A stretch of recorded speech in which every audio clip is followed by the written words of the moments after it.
The Navy SEAL asked her call sign at the bar. VIPER 1, made him drop his glass and freeze. The night was warm in Coronado, California, the kind of night when the ocean breeze carried the scent of salt and memories. The small bar off Orange Avenue was dimly lit, filled with the low hum of laughter, clinking glasses, and the soft notes of a guitar playing in the corner. It was a familiar place for soldiers, a sanctuary for those who had seen too much. Lieutenant Jack Reynolds, a decorated Navy SEAL, sat at the bar, staring into his glass of bourbon.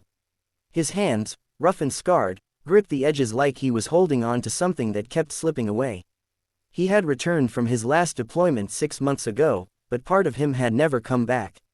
His unit, SEAL Team 7, had lost someone in Syria.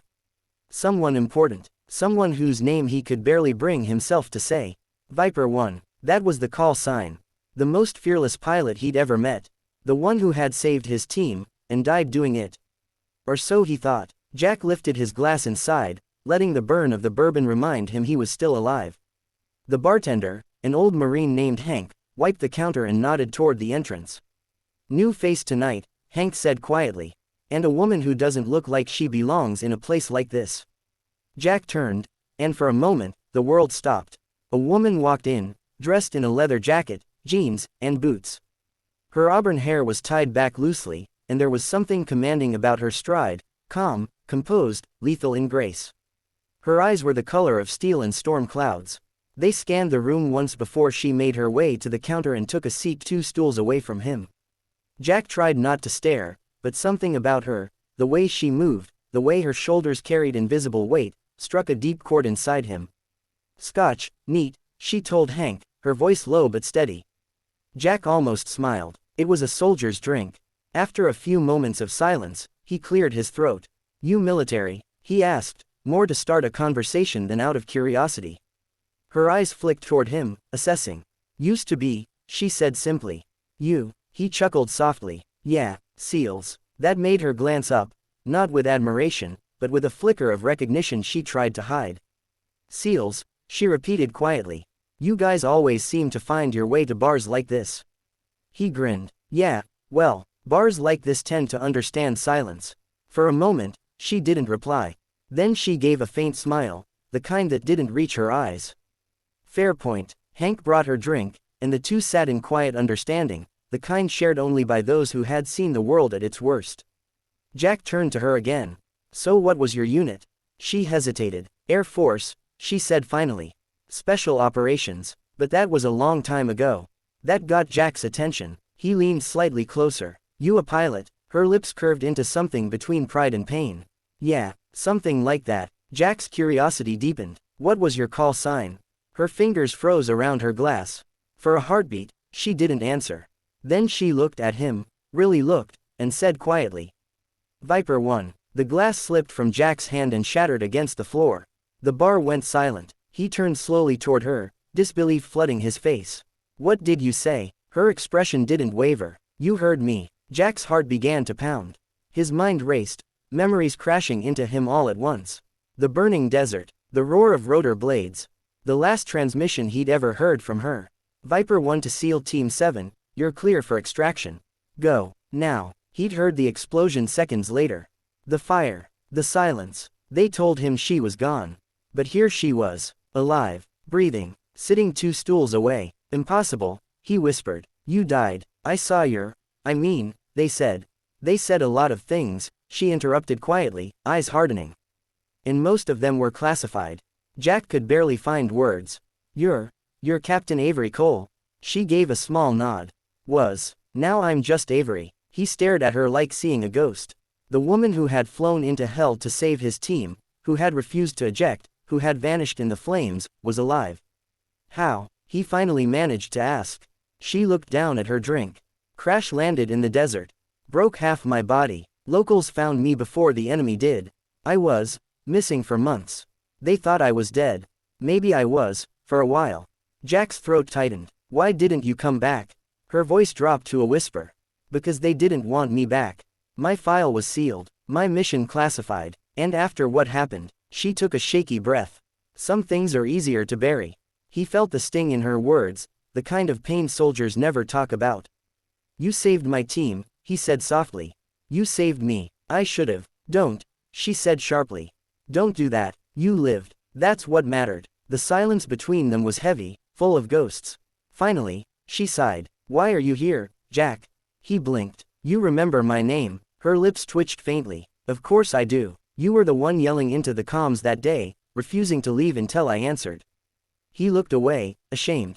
Because I thought maybe you'd made it out. I never stopped believing. Her eyes softened, for the first time showing a crack in the armor. That belief kept me alive. You have no idea. They sat there, two broken warriors surrounded by laughter and life that felt too distant for either of them. After a long silence, Jack said, you could have reached out. You could have told me. Avery gave a sad smile. And what would I say?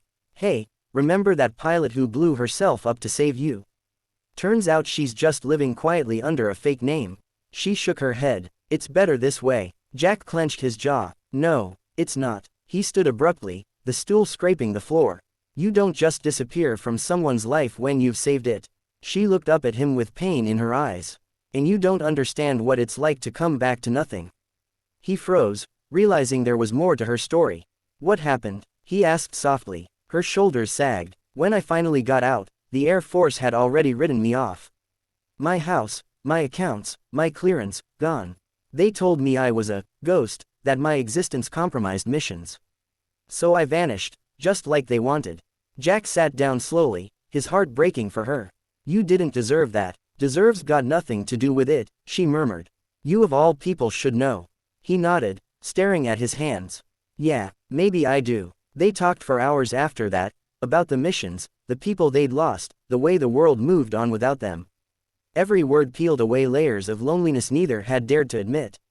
By midnight, the bar was nearly empty. Hank wiped the counter and gave them both a knowing look before stepping out back. Jack finally said, you know, I used to talk to you sometimes. After you were gone. Avery's eyebrows lifted. Talk to me? Yeah, he said, chuckling softly. At the memorial. At night. Just talking to the stars, I guess. Thought maybe you'd hear me somehow. Her expression softened, and her eyes shimmered in the low light. Maybe I did. The air between them shifted, the kind of silence that wasn't empty, but full of everything they hadn't said. Jack's hand brushed hers on the counter. She didn't pull away. You could come back, he said quietly. I could help. I still have people, connections. You deserve your life back, Avery. She shook her head slowly. My life ended that day, Jack. What's left? It's just survival.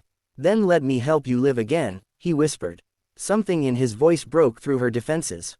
Her eyes met his, full of fear, guilt, and a flicker of hope. Why would you do that? Because you saved me, he said simply. And I can't spend the rest of my life pretending that doesn't matter. Her lips trembled. For the first time, tears welled in her eyes. You don't owe me anything.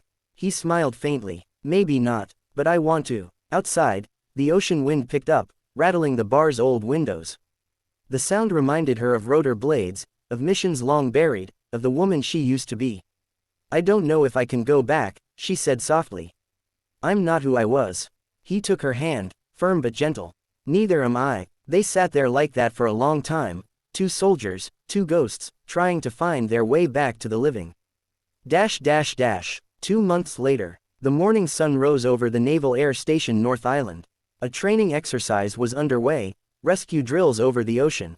A helicopter hovered above the waves, and from the hangar, Jack watched with pride and awe. On the pilot's seat, wearing a new flight suit with a freshly printed name tag, Cole, A, Viper 1, sat Avery.